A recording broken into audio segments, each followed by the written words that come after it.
Hello प्रिय विद्यार्थियों, आप सभी का अपनी पाठशाला में स्वागत है। आज के इस वीडियो में हम घन संख्याओं के बारे में जानकारी प्राप्त करेंगे। घन संख्याओं के बारे में पढ़ेंगे, उन्हें लिखेंगे, समझेंगे और याद करेंगे। आप एक कॉपी पेन लेकर के बैठें ताकि आसानी से याद हो सके। घन संख्याएं किसे कहते हैं? जब हम किसी एक ही संख्या को 3 बार गुणा करके लिखते हैं तो वह घन कहलाती है। इसे इंग्लिश में क्यूब नंबर्स भी बोलते हैं, CUBE, क्यूब नंबर्स। यहाँ तक अपन ने जो घन संख्याएं लिखी हैं ये 1 से लेकर 30 तक की लिखी हैं। ये घन संख्याएं मुख्य रूप से अपने को आयतन जब ज्ञात करते हैं किसी भी बर्तन का, या फिर द्रव्य पदार्थ को मापते हैं, किसी बर्तन विशेष के मतलब आयतन मापते हैं कि उसमें कितना जल भरा जाएगा या द्रव्य पदार्थ भरा जाएगा, या कितना उसका आयतन क्षेत्र आएगा। लंबाई चौड़ाई गुणा ऊंचाई तीनों को देखते हैं, बराबर जब होती है तो उसे घन संख्या के रूप में ज्ञात करते हैं।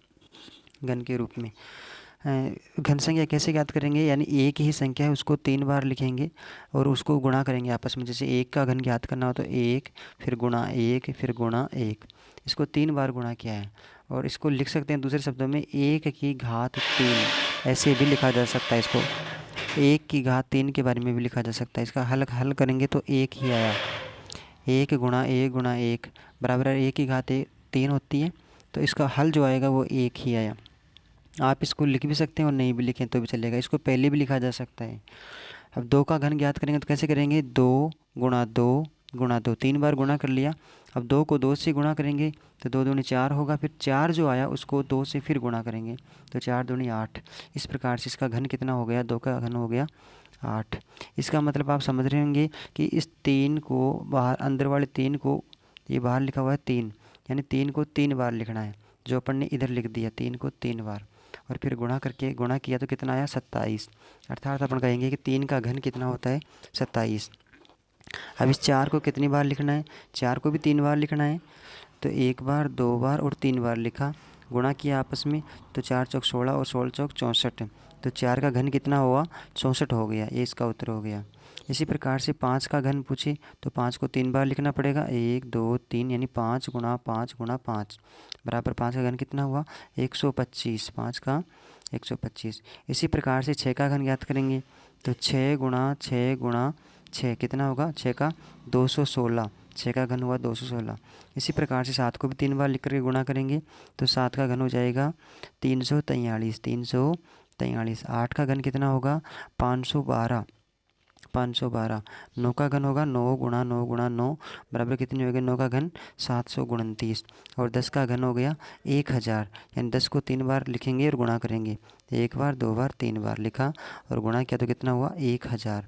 जल्दी से बोलेंगे तो ऐसे बोलेंगे, 1 का 1, 2 का 8, 3 की 27, 4 की 64, यानी घन संख्या हो गई ना, इसलिए 5 की 125, 6 की 216, 7 की 343, 8 की 512, 9 की 729 और 10 की 1000। इससे पहले वर्ग संख्याएं जो होती हैं, वर्ग संख्याओं में किसी भी संख्या को 2 बार ही गुणा करते हैं और घन संख्या में 3 बार गुणा करते हैं।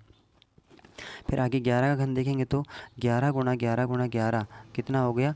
1331, अर्थात 1331 भी बोल सकते हैं आप। यानी 11 की घन संख्या हो गई 1331।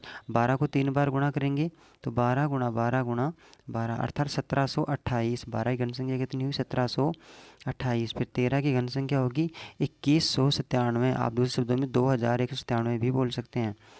फिर 14 की घन संख्या होगी 2744। 2744। 15 की हो गई 3375, अर्थात 15 गुणा 15 गुणा 15। आप 15 को 15 से गुणा कीजिए, फिर 225 आएंगे, फिर उसको 225 को 15 से फिर गुणा कीजिए, फिर 3375 आ जाएंगे।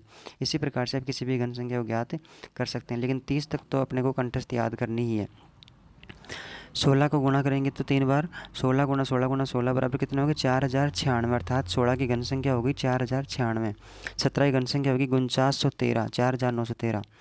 18 की घन संख्या होगी 5832, 5832। 19 की घन संख्या कितनी होगी? 6859, अर्थात 6859। 20 की घन संख्या कितनी होगी? 8000। 20 की घन संख्या हो गई 8000। इसी प्रकार से 21 को भी 3 बार गुणा करेंगे, 21 गुणा 21 गुणा 21 बराबर कितने हो गए?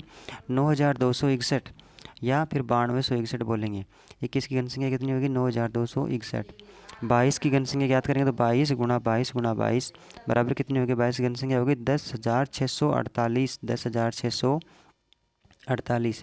23 की घन संख्या होगी 12,167, 12,167। फिर 24 की घन संख्या होगी 13,824, 13,824। फिर 25 की घन संख्या होगी 15,625, 15,625। 26 की घन संख्या है 17,576, 17,576।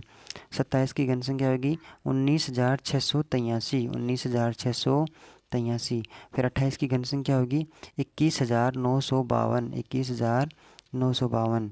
फिर उसके बाद में 29 की घन संख्या होगी, 29 को 3 बार गुणा करेंगे तो वो आएगी 24,389, 24,389। इसके बाद में 30 की घन संख्या होगी 27,000। कुछ संख्याएं होती हैं ना जो अभाज्य संख्याएं होती हैं तो वो विभाजित भी नहीं होती किसी दूसरी संख्या से, यानी 29 है तो ये 29 से ही विभाजित होगी, तो इसकी घन संख्या याद ही करें। इसके अलावा और भी संख्याएं हैं, जैसे 19 है, इसके अलावा 23 है। तो ये ऐसी संख्याएं हैं जो स्वयं उसी संख्या से विभाजित होती हैं और अन्य संख्या से विभाजित नहीं होती, इनको अभाज्य संख्याएं भी बोलते हैं।